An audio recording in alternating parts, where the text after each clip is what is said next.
Muy buenos días con todos. Doctor César San Martín Castro, miembro de la Corte Suprema de Justicia de la República.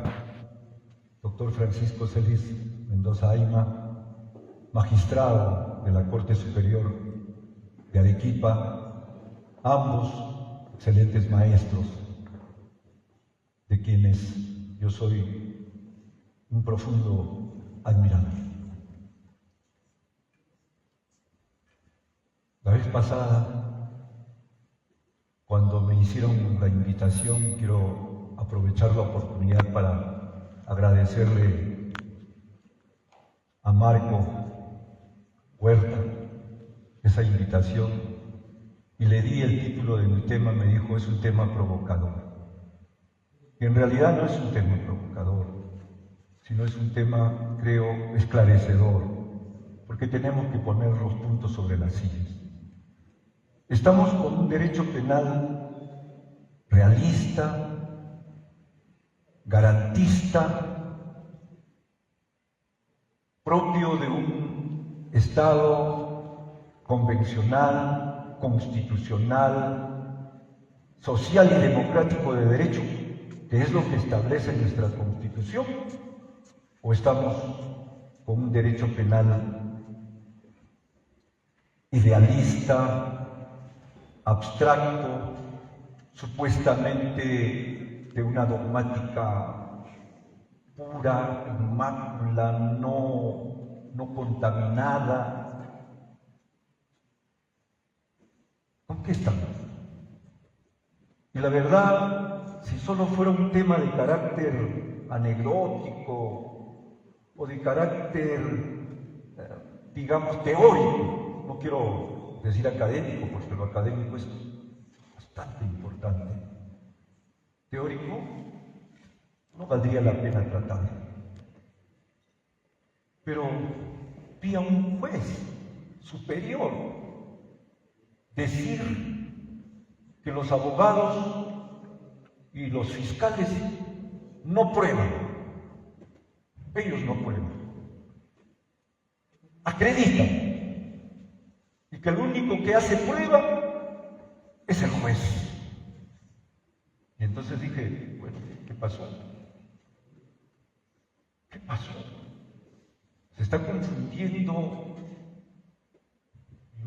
la convicción, de repente la suposición, de repente la certeza, la convicción, ¿sí? Se está confundiendo con los elementos de convicción. Porque ¿qué hacemos en el teatro del proceso penal? Ese teatro que es dramático, donde hay seres humanos involucrados. ¿Qué hacemos? ¿Hacemos abstracciones teóricas o estamos investigando, juzgando y muchas veces condenando a un ser humano? Y por eso dije, caramba, ese normativismo idealista, ese normativismo que dice que la norma, el deber ser, no procede del ser, de la realidad, de lo facto, ese normativismo que ha pasado de Niklas Luhmann a Hegel y ha devenido en una teoría de la pena absolutista, donde se habla prácticamente de la venganza, una posición desbosadamente autoritaria, es la que nosotros vamos a poner en práctica en los estrados judiciales y en la jurisprudencia. Si esto realmente no tuviera consecuencias funestas, más de las que nosotros tenemos, más de las que nosotros constantemente sufrimos, y no solamente hoy, entonces hay que ponerle costo. y hay que desenmascarar que no se trata de un único normativismo, que el normativismo apareció en 1983 con Jacobs. Ese es el normativismo.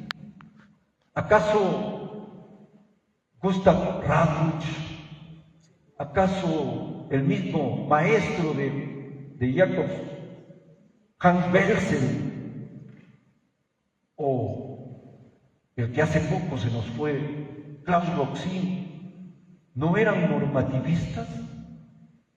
¿Acaso el que considera que es el ser humano, el protagonista del Estado, tal como dice nuestra Constitución, la persona humana es el fin supremo de la sociedad y del Estado, y no al revés?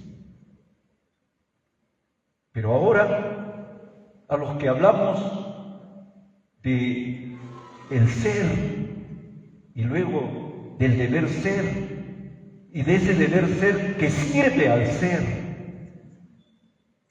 nos dicen ontologistas, nos dicen que estamos desfasados, que no estamos a la altura de la modernidad desde el punto de vista del derecho penal. Y es que el derecho penal es moderno porque ahora el dolo, según ellos, no tiene voluntad. No hay que hablar de la voluntad con el dolo.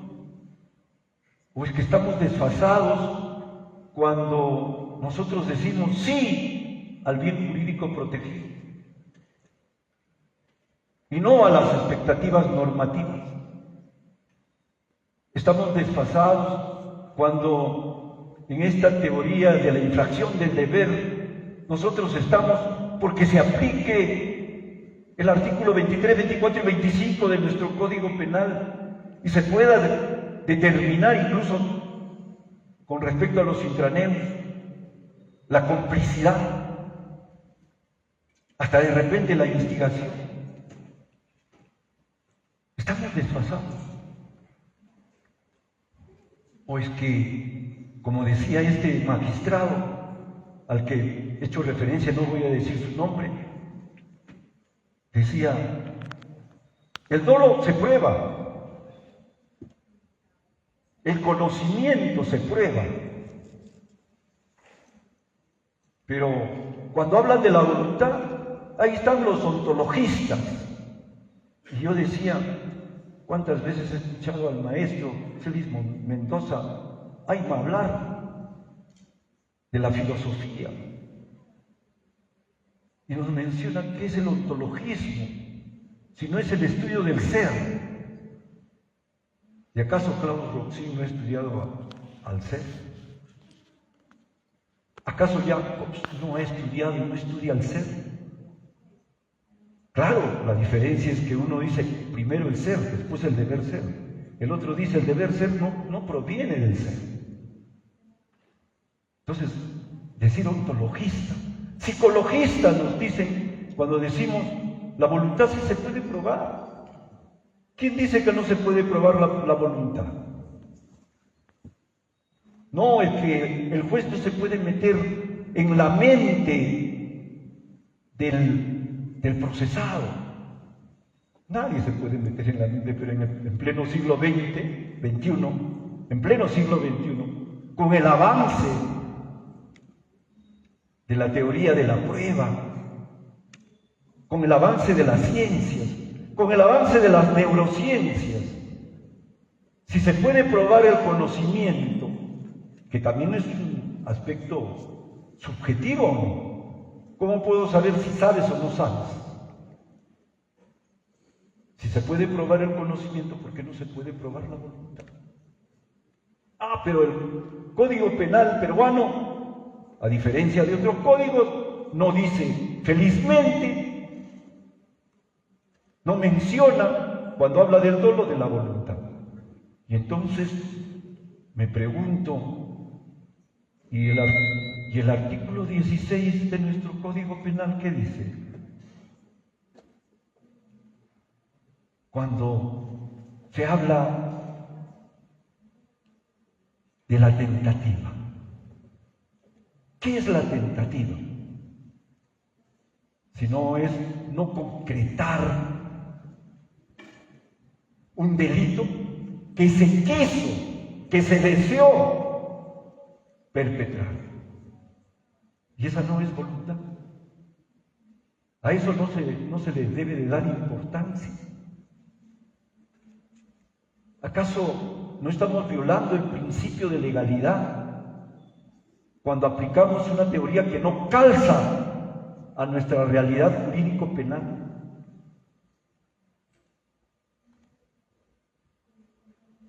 Bueno, pero de repente me puse a pensar y reflexionar, darle demasiada importancia a este tema.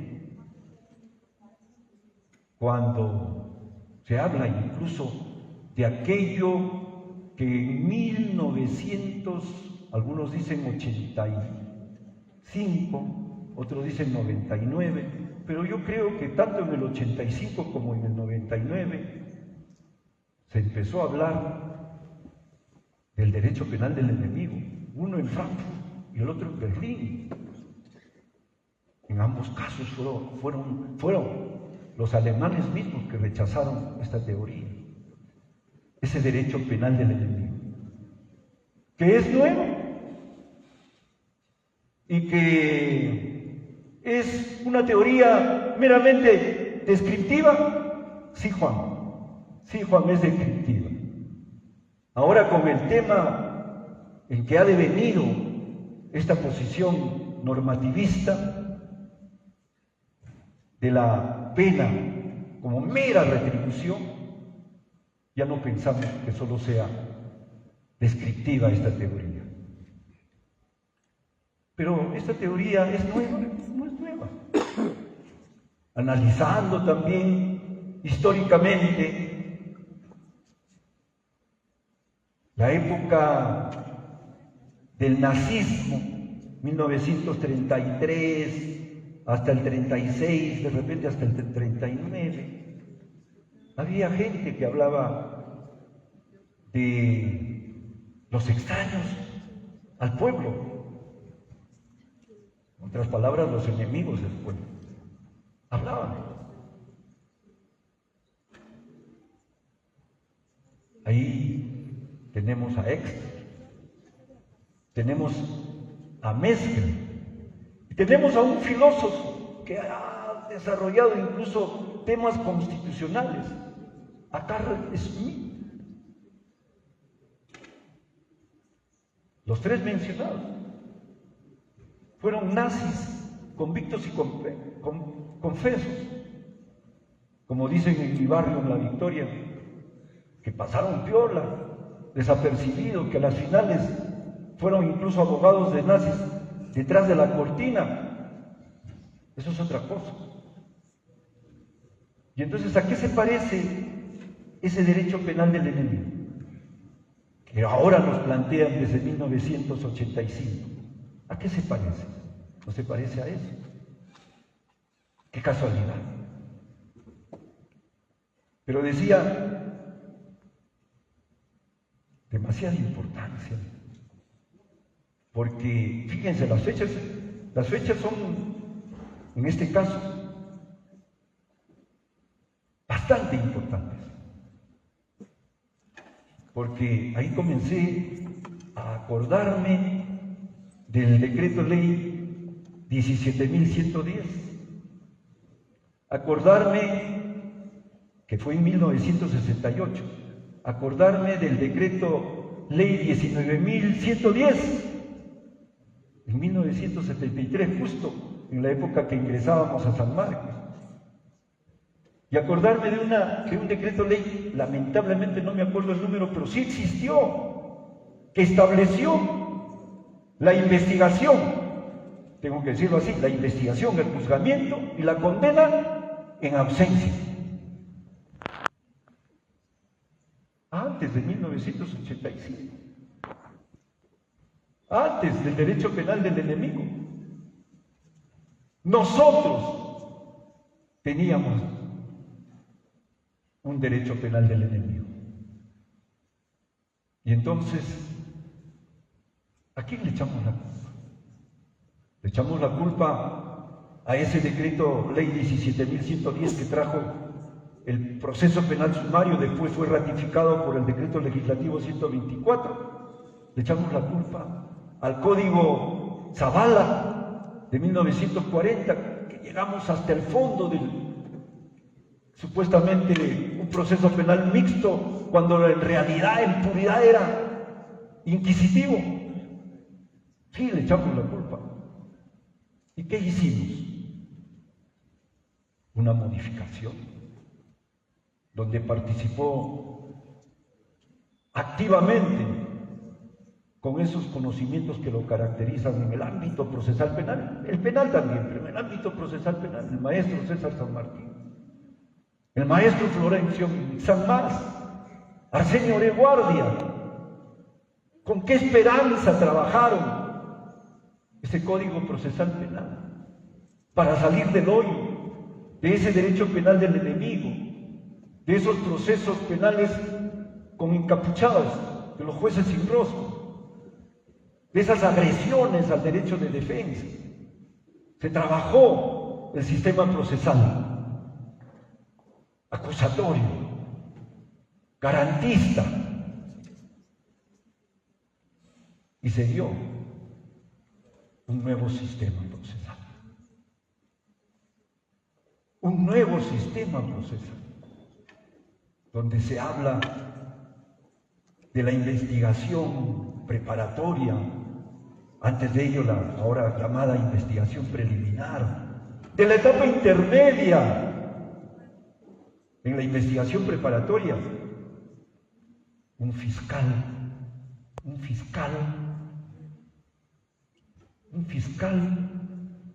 objetivo, porque era el que señalaba el sistema procesal nuevo, el que tenía que investigar, no buscar un chivo expiatorio, no buscar un culpable, tenía que investigar y verificar si efectivamente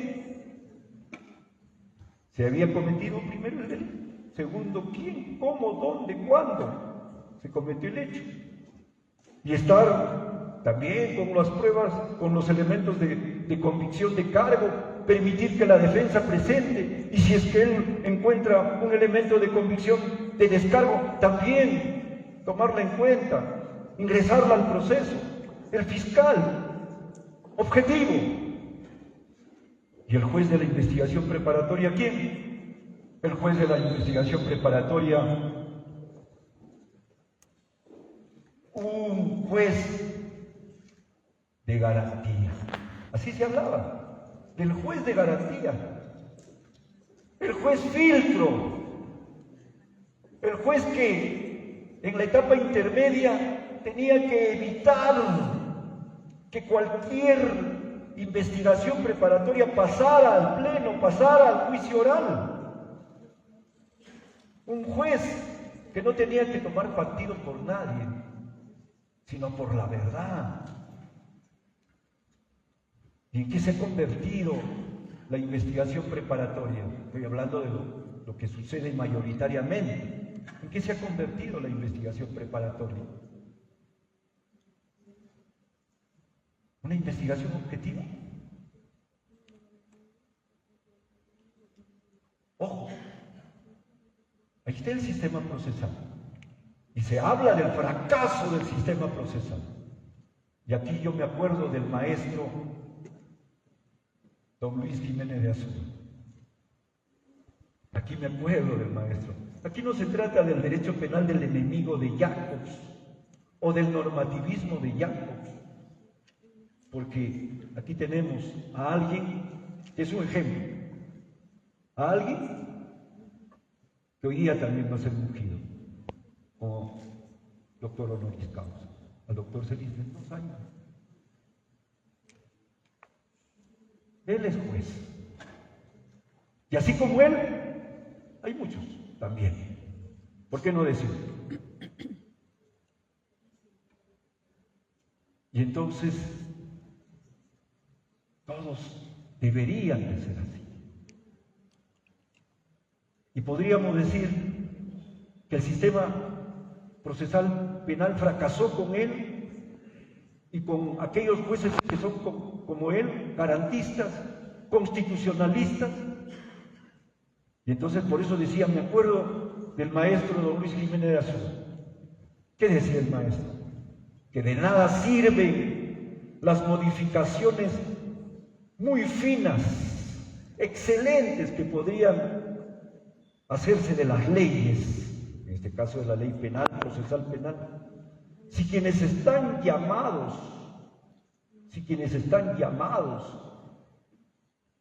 a aplicarlas no tienen la idoneidad técnico, científica y moral para hacerlo.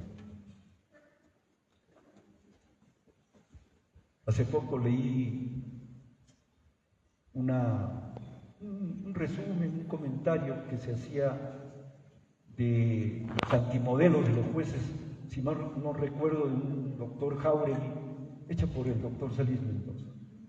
Se hablaba del juez mediático, del juez Torres de Babel, del juez funcionario, ¿no?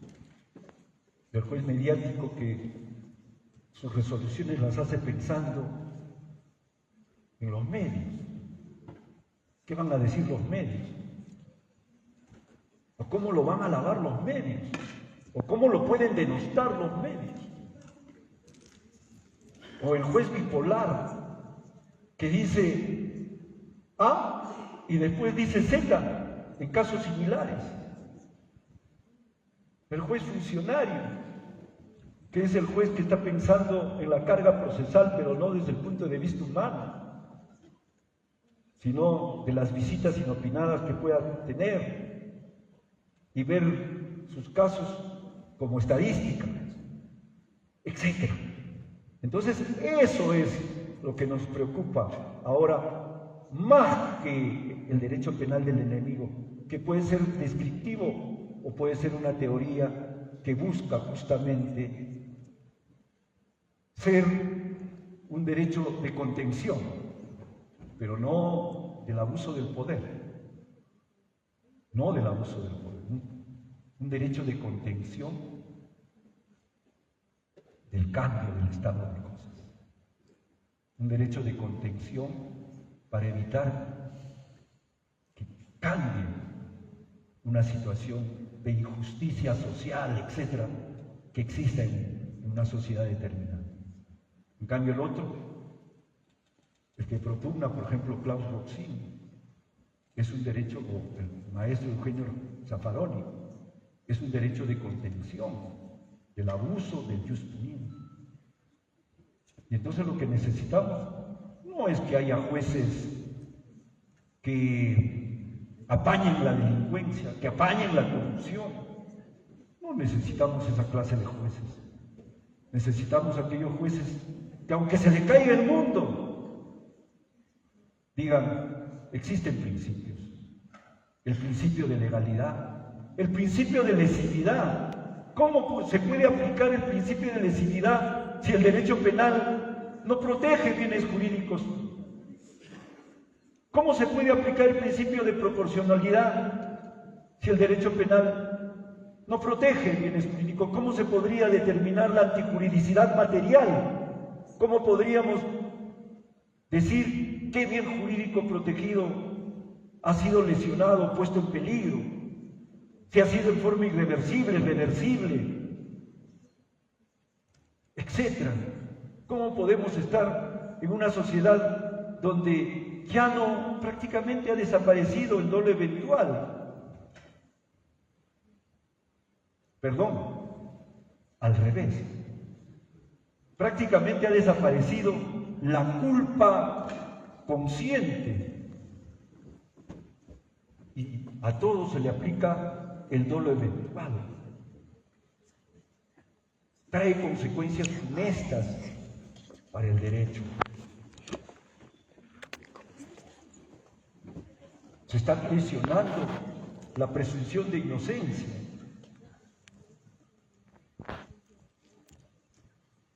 El tema de nuestro país recientemente que ha salido a la palestra es el tema de la seguridad ciudadana.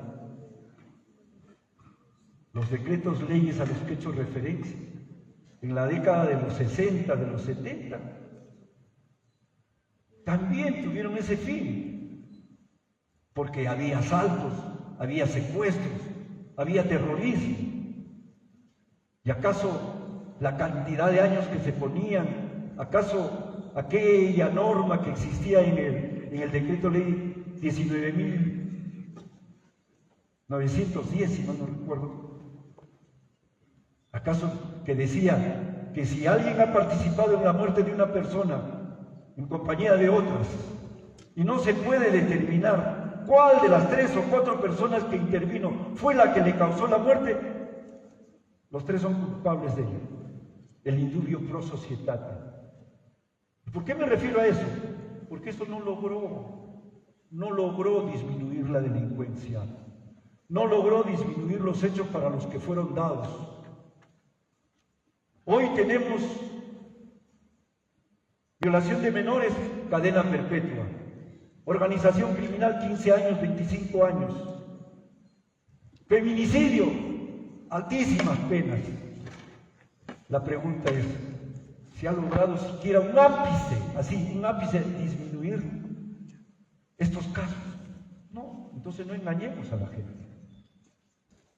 Por eso es que es muy importante que los fiscales y los jueces simplemente se deban a la Constitución, a los principios tanto del derecho penal como del derecho procesal penal, y entonces no seremos cómplices del engaño de decirles a la sociedad, ¿saben qué?